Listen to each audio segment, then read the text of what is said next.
Bon, je suis malade, je suis fatigué, mais il faut continuer. Nouvel épisode, troisième épisode sur ce mulet made in China, enfin du moins pour la partie du cadre.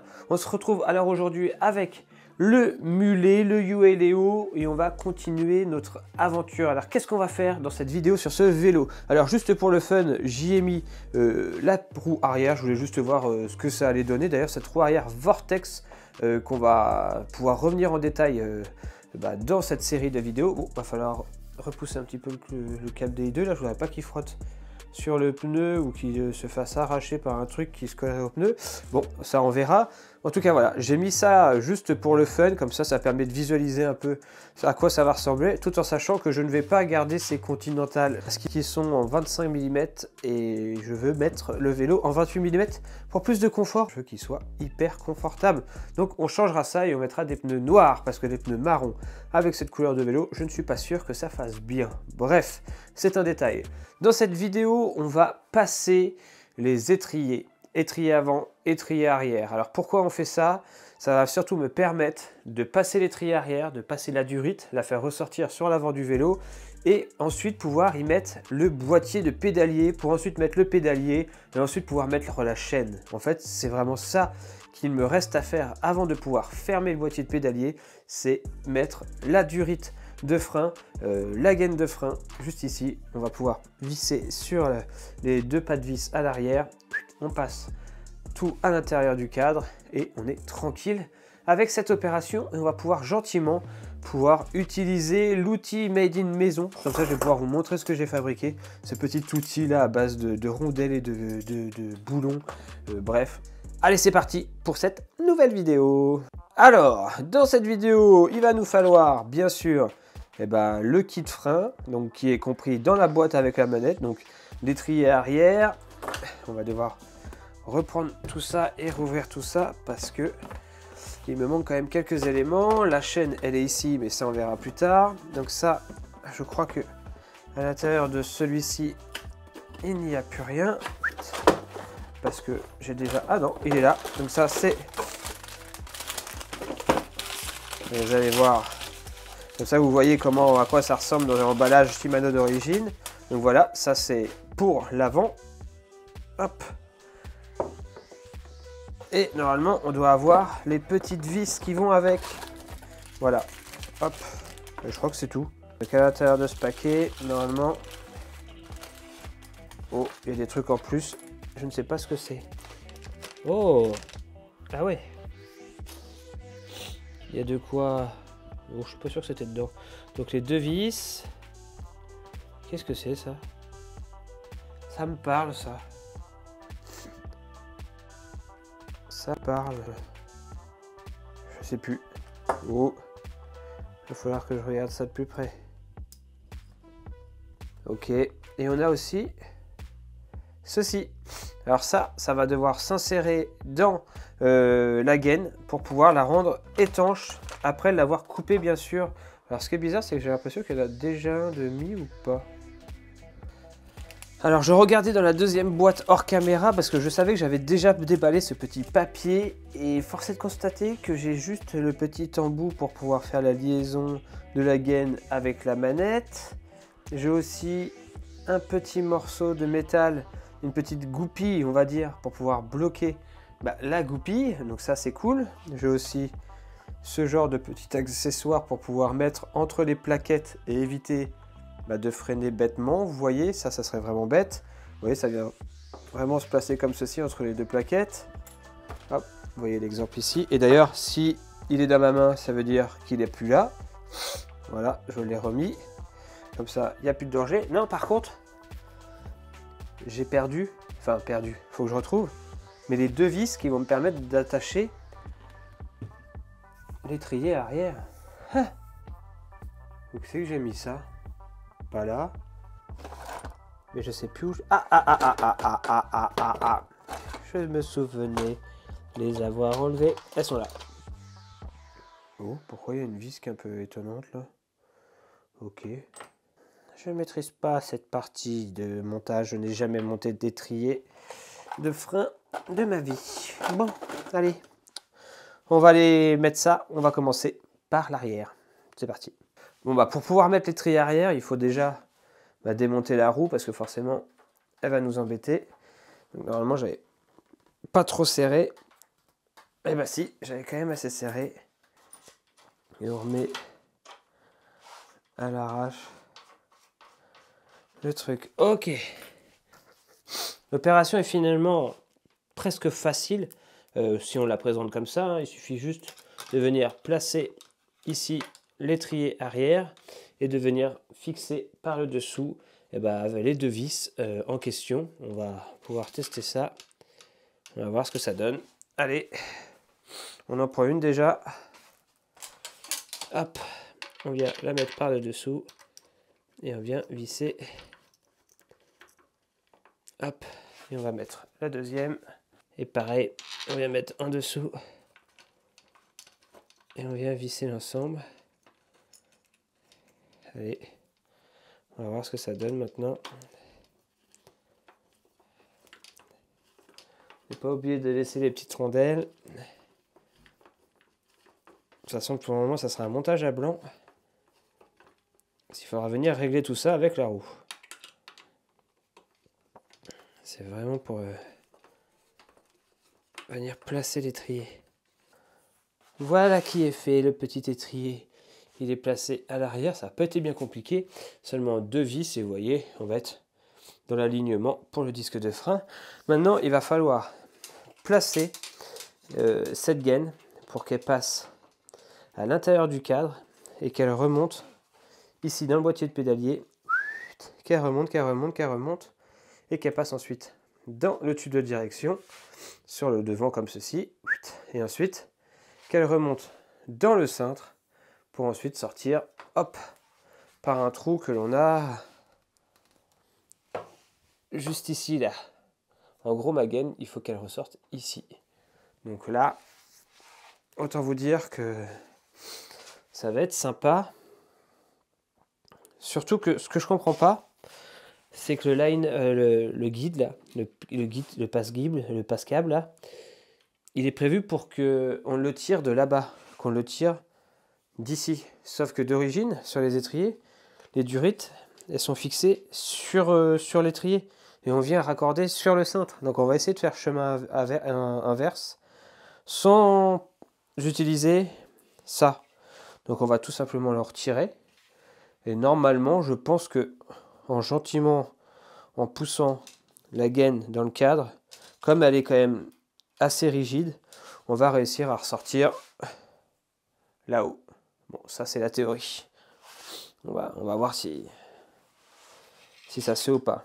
En plus ça, ça allait même pas jusqu'à là-haut, donc sans rancune, on enlève. Hop. Wow, c'est super rigide en fait. C'est super rigide et on y va. On va venir le mettre. Voilà, venir le mettre. C'est super rigide, mais ça bloque déjà à ce niveau-là. Donc, allez. Ah, c'est passé. C'est passé, c'est passé. Hop. Donc là, c'est passé. Maintenant, il faut que j'arrive à... Ah, bah, faut que j'arrive à le retrouver là, mais c'est assez facile. On le retrouve directement ici, vous voyez. Hop. Le bout, il ressort ici. Maintenant, il faut que j'arrive à le remonter tout là-haut. Mais pour que ça remonte là-haut, il va falloir démonter tout ça. Parce que pour pouvoir le voir apparaître, on va retirer le cintre. C'est l'avantage qu'on n'ait pas besoin de câbles pour pouvoir faire marcher les dérailleurs. On peut facilement enlever ça. On va aussi enlever ça. Enlever tout ce qui concerne la direction que j'avais posée totalement à blanc. Hop, on essaie de rien perdre. On va aussi enlever ça. Mais le problème, c'est que si j'enlève ça, ça tient plus. Vous voyez, ça ne tient plus. Allez. Oh là, non, il faut que ça passe là.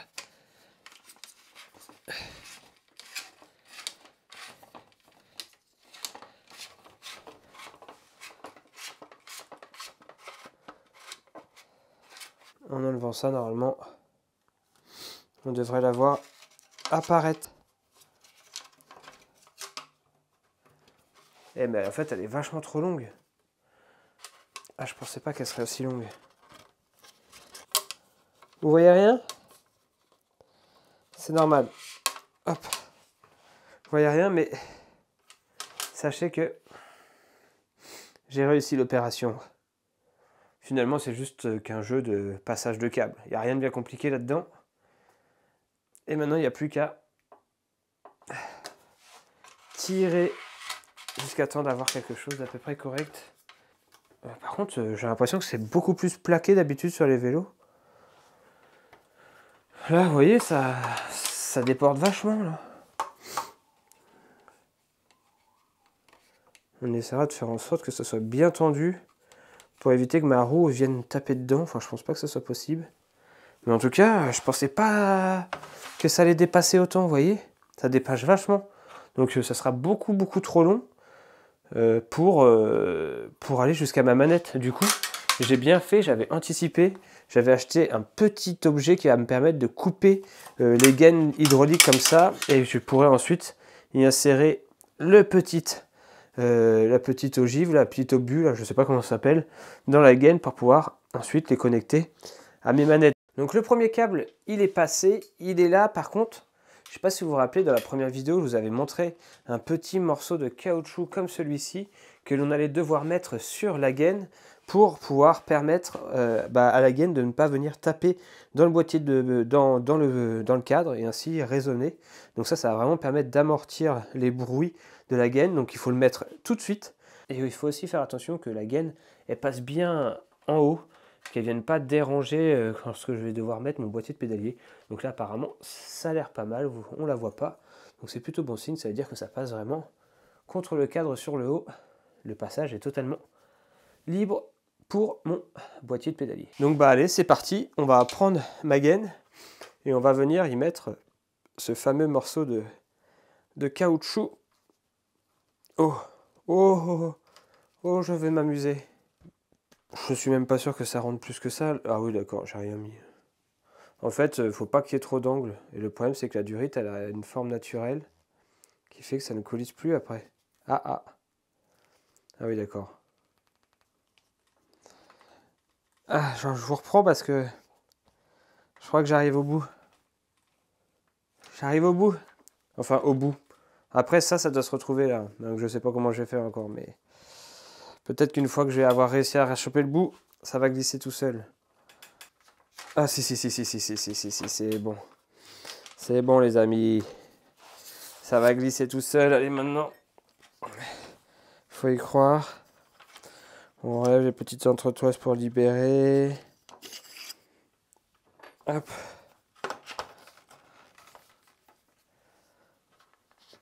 Voilà, vous voyez. Aïe.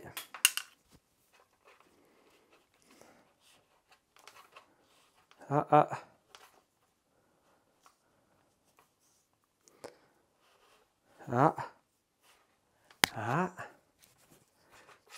Voilà. Et normalement, je dois être à peu près là. Oh oui, nickel. J'arrive juste là. Donc là, encore un tout petit peu, ça serait bien. Un chouille.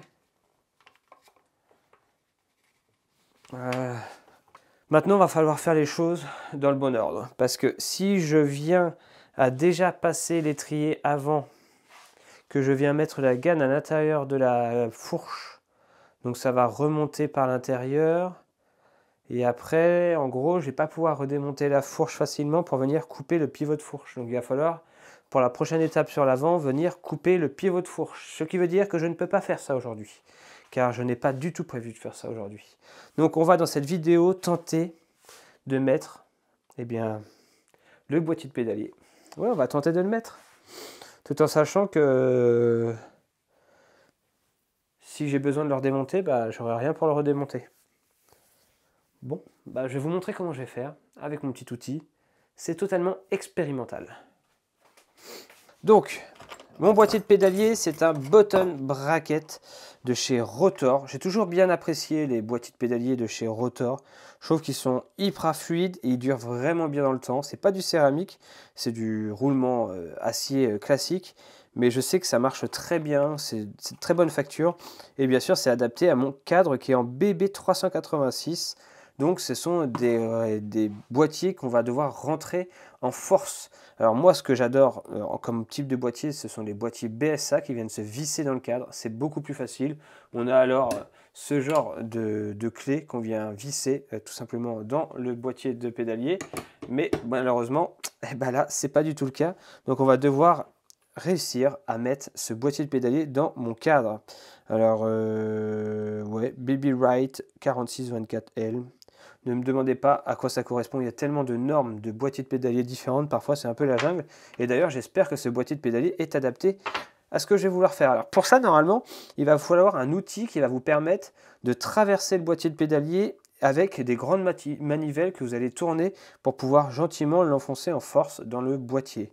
Or, cet outil, il coûte environ 50-60 euros. Alors, je dis pas que je dis pas que je vais pas l'acheter parce que ça se trouve, ça va totalement foirer ce que je vais tenter. Mais on va essayer avec une méthode totalement maison à base d'une tige filetée, d'une grosse rondelle qui fait la taille de mon boîtier de pédalier et donc aussi du pédalier. Vous voyez, on va pouvoir comme ça pousser contre. Donc on a quand même un système ici qui va poser contre. Et on va avoir de l'autre côté un autre jeu de rondelles qui va venir se plaquer contre le boîtier de pédalier.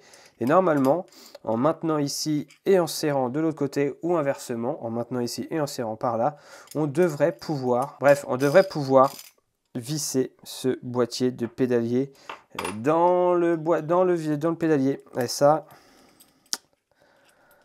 faut y croire. Donc là, on se retrouve vraiment avec le boîtier de pédalier ici. Vous allez très vite comprendre. Ces deux morceaux, ils doivent aller de chaque côté. Vous voyez, comme ceci. Sauf qu'il faut les emmancher en force parce que, naturellement, ils ne rentrent pas forcément. Sinon, ça voudrait dire qu'ils pourraient partir aussi vite qu'ils sont rentrés. Donc on va devoir vraiment réussir à les emboîter en force. Et pour ça, la seule solution, c'est d'utiliser un genre de petite presse, une genre de petite presse. Et on va devoir tenter l'expérience. Déjà en mettre une d'un côté, parce que je crois que mon tige filetée, elle va pas être assez grande pour pouvoir faire les deux en même temps. J'ai quand même regardé, mais je ne pense pas que ça soit assez long. Voilà, c'est ce qui me semblait. Ça va pas être assez long. Et là, je fais n'importe quoi, parce qu'avant de positionner ça, il aura fallu que je mette un peu de graisse. Donc, on enlève tout ça. Donc avant de mettre mon boîtier de pédalier, on va utiliser un peu de graisse qu'on va venir vraiment mettre sur tout le pourtour du cadre comme ceci. Ça va déjà de une aider aider le montage et ça va aussi aider le potentiel démontage parce que je pense que c'est possible qu'il y en ait un jour un autre démontage. Donc on met un peu de graisse. De toute façon, vous avez été nombreux à me dire Cédric, tu as monté tout, tu n'as rien serré au couple, tu n'as pas graissé, rien. C'est normal, tout ce qui est dérailleur et tout, c'est probablement posé totalement à blanc et on refera un montage dans les règles de l'art sur la fin quand on sera sûr que tout sera bon. Allez, on vient repositionner et ça va être l'instant de vérité. Hein. Soit ça marche et c'est parfait. Ça veut dire quoi? Ça veut dire que j'ai pas besoin d'acheter l'outil à 50 balles. Soit ça marche pas et la vidéo elle s'arrêtera maintenant. Parce que j'aurais pas le choix que d'aller acheter ce fameux outil à 50 balles qui, s'il existe, c'est peut-être pas pour rien. C'est peut-être pas pour rien. Donc d'un côté, on va tenir l'écrou avec une pince. Et de l'autre côté, on va venir visser. Et là, il faut vraiment pas que ça saute de travers. Mais vraiment pas. Ah.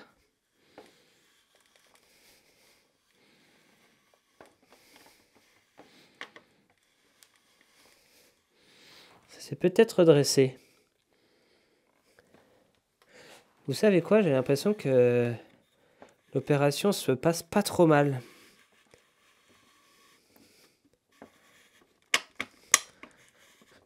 Sauf qu'à un moment, il va falloir quand même un peu de force pour finir cette opération.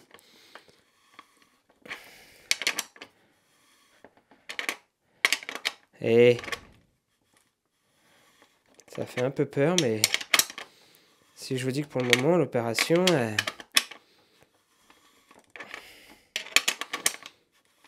ressemble à un succès.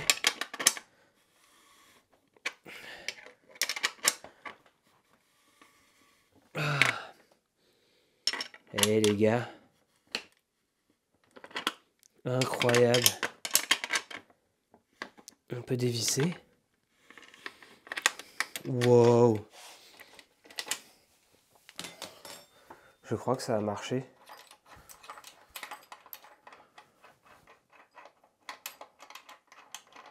Je crois que ça a marché. J'ai monté une première cuvette. Incroyable. Par contre, je ne l'ai pas du tout mise de façon à ce que rotor soit écrit en haut. J'aurais peut-être pu regarder ça. Mais écoutez, c'est monté.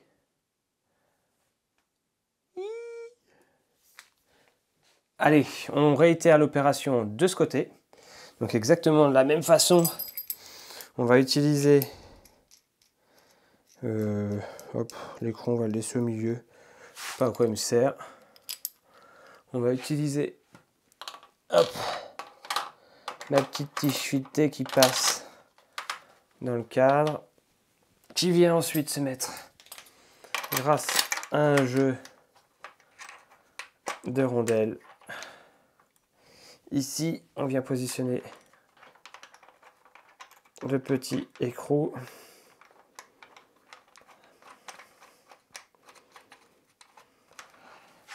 Alors là, on fait en sorte que ça pousse bien.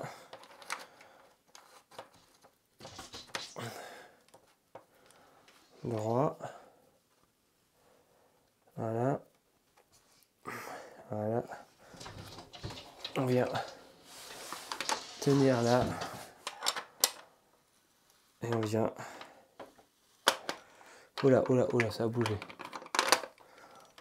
On vient serrer en force. Et par contre, pour extraire ce boîtier de pédalier, franchement, aucune idée comment on fait. Mais j'ai pas hâte de le faire. J'ai vraiment pas hâte de le faire. Quand je vois la force qu'il faut mettre pour réussir à le mettre.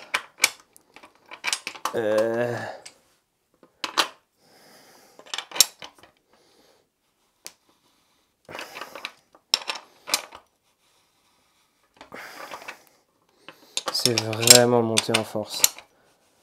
Et encore une fois, j'ai pas mis le rotor comme il fallait. C'est ballot, hein. On va dévisser.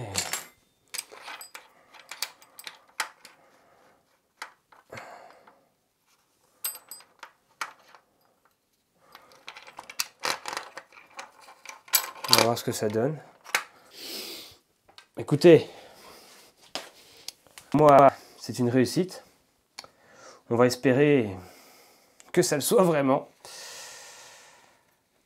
Sinon, on viendra remettre un petit coup, mais non, je pense qu'on peut pas faire mieux.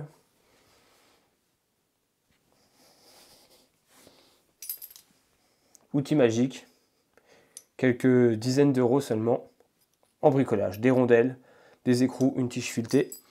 Ça fait l'affaire, du moins, je l'espère. Donc avec le boîtier de pédalier, il était fourni tout un tas de petites rondelles qui vont peut-être servir à venir ajuster suivant la largeur de votre pédalier.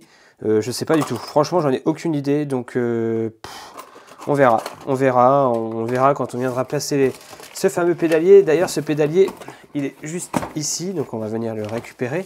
Parce que je veux juste le monter quand même vite fait pour voir ce que ça donne. Donc vous avez vu la beauté de ce pédalier Ultegra. Le nouveau Ultegra, c'est vraiment très joli, c'est léger. C'est ça qui me choque le plus, c'est que c'est super léger. Qu'est-ce qu'on a à l'intérieur? Normalement, on a le petit contre-écrou qui vient se mettre ici. Comme ça, ça vient serrer le tout. Avec la petite goupille là qu'on vient hop clipser. Enfin bref, je pense que vous avez déjà monté. Alors pour la petite histoire, je vous parlais de faire un compromis avec mon groupe Shimano parce qu'il m'a été quand même assez difficile de trouver un groupe complet qui avait exactement les spécificités que je voulais. En gros, le groupe était parfait à un détail près, le pédalier. Je ne trouvais pas de pédalier en 52-36 avec des manivelles de 172,5. Ce sont des manivelles de 172,5 qui me sont conseillées lorsque j'avais fait mon étude posturale. J'ai alors demandé à Simon, qui m'avait posé sur mon vélo à l'époque, si je changeais de taille de manivelle, si c'était si dommageable. Il m'a expliqué que ce n'était pas l'idéal, mais que ce n'était pas non plus si dommageable. Au contraire, ça allait juste peut-être changer un peu ma façon de pédalier. Celui qui va être plus en force, et ben, en prenant une taille en dessous de manivelle, va peut-être être un peu plus véloce. Enfin bref, ça va changer quelque peu les choses, mais pas grand-chose. Il faudra juste penser à adapter sa hauteur de tige de selle. Il faudra la baisser de 2,5 mm. 3 fois rien, vous allez me dire, mais moi qui suis sensible à la hauteur de selle, il me faut vraiment ma hauteur que j'ai d'habitude, 72,5, ben, il va falloir que je descende un tout petit peu ma hauteur à 72,2 en gros, 0,23, donc de quelques millimètres, pour pouvoir venir m'adapter à ce pédalier aux manivelles un peu plus petites. Voilà, ça c'était le petit compromis. Vous avez aussi été nombreux à me demander quel prix j'ai payé ce groupe complet. On y reviendra dans une vidéo finale où je vous dirai le coût de revient de ce vélo, qui est loin en effet d'être le coût de revient d'un mulet qu'on pourrait appeler mulet finalement. C'est un vrai vélo, oui, c'est un vrai vélo, vous avez raison. Mais j'aime l'appeler mulet. Allez, on va essayer de mettre ce petit pédalier ici. Et on va voir ce que ça donne. Déjà, la largeur est bonne. Ça y va. Ça y va. Faut quand même forcer un peu, hein, mon petit coco. Oh si, c'est bon. Si, ça va être bon. Hop. Alors moi, ce qui m'étonne, c'est pourquoi c'est vendu avec tout un tas d'entretoises. Oh là déjà, je sens que ça va pas. Je sens que ça va pas parce que en le rentrant complètement dans le cadre, bon certes le derrière n'est peut-être pas réglé, mais ça vient frotter. Donc peut-être qu'il faut mettre ces petites entretoises qui étaient vendues avec le boîtier de pédalier. C'est peut-être fait pour ça. Donc on va retirer. Oh, normalement ça se retire beaucoup plus librement, mais bon, je préfère ça. Oh bah dis, ça fait venir avec...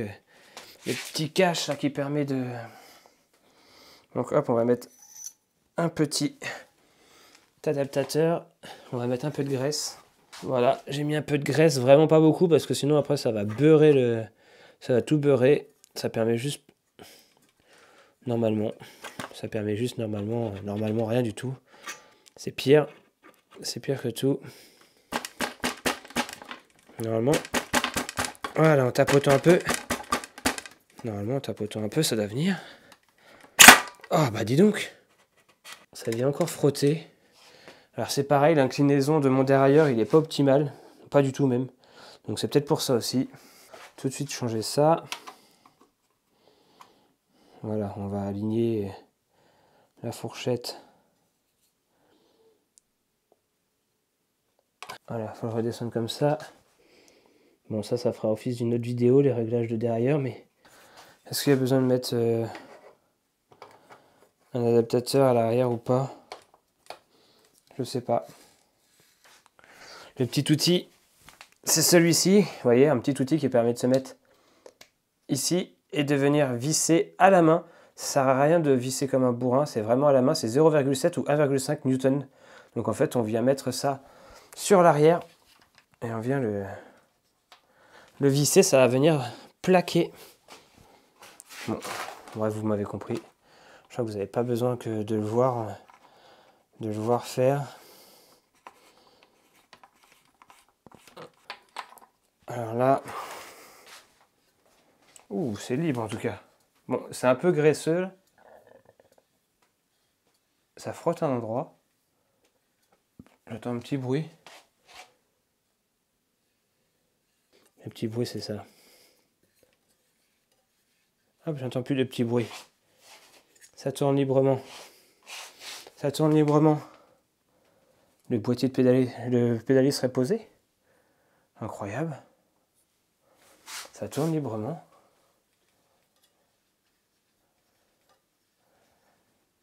Après, il faut voir s'il y a du jeu. Bon, j'ai pas serré encore les manivelles. C'est pareil, il faut serrer au couple. Donc là, je vais les pré-serrer, mais pas du tout de la bonne façon. C'est juste histoire de dire elles sont serrées, elles bougent plus. J'ai vraiment l'impression que le boîtier de pédalier est bien scellé et que ça a l'air de tourner. Enfin, pour vraiment vérifier que le boîtier de pédalier est bien scellé, il va falloir aller rouler. Il n'y a que comme ça qu'on va s'en rendre compte parce que c'est pas à la main que je me rends compte s'il y a un mini-jeu ou pas. On va voir s'il y a du bruit, on va voir si ça tourne bien, on va voir si la chaîne ne vient pas frotter de façon irrégulière la fourchette ou autre parce qu'il y aurait un léger mouvement. J'espère pas parce que ça voudrait dire qu'on est en train d'abîmer le boîtier de pédalier et c'est pas du tout l'intérêt. Mais en tout cas, pour le moment, ça tourne. Et en fait, je me rends compte que potentiellement, ce qui manquerait au vélo, c'est juste la pose de la chaîne. Et on aurait quasiment la transmission qui marcherait. On pourrait passer des vitesses, on pourrait entraîner le vélo.